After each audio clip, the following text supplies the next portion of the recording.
The Seymour teen charged in connection with the deadly accident that killed his girlfriend is talking from jail and admits what he did was wrong. Tyler Ross was behind the wheel of the car that plunged into the White River on Wednesday night. He says he couldn't be more sorry, and he talked with reporter Karma Dickerson from our ABC affiliate in Louisville.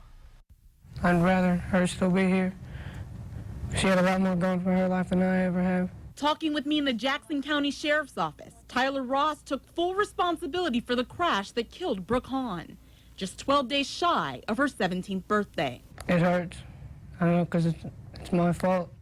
If I wouldn't have been horsing around, she'd still be here. According to Tyler, he and Brooke had been dating for a few months, although her mother had forbidden it because of his many juvenile arrests for burglary.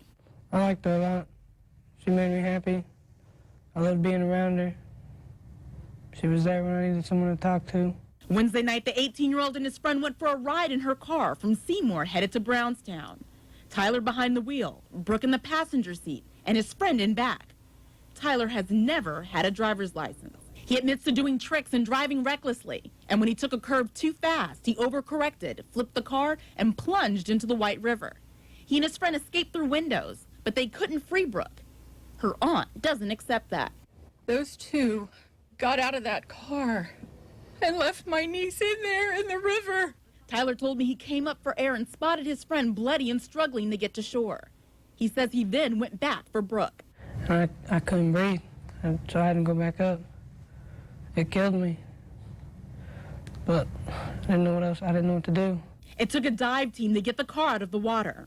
By that time, Brooke had died from a combination of hypothermia, blunt force trauma, and water in her lungs, leaving her loved ones heartbroken. She was my youngest daughter, and I'll miss her forever. Tyler hasn't met Brooke's family, many of whom didn't even know he existed before the crash. But he's taking this opportunity to speak to them.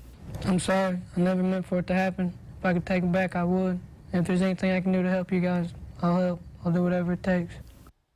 Tyler Ross is charged with reckless homicide and driving without ever having had a license.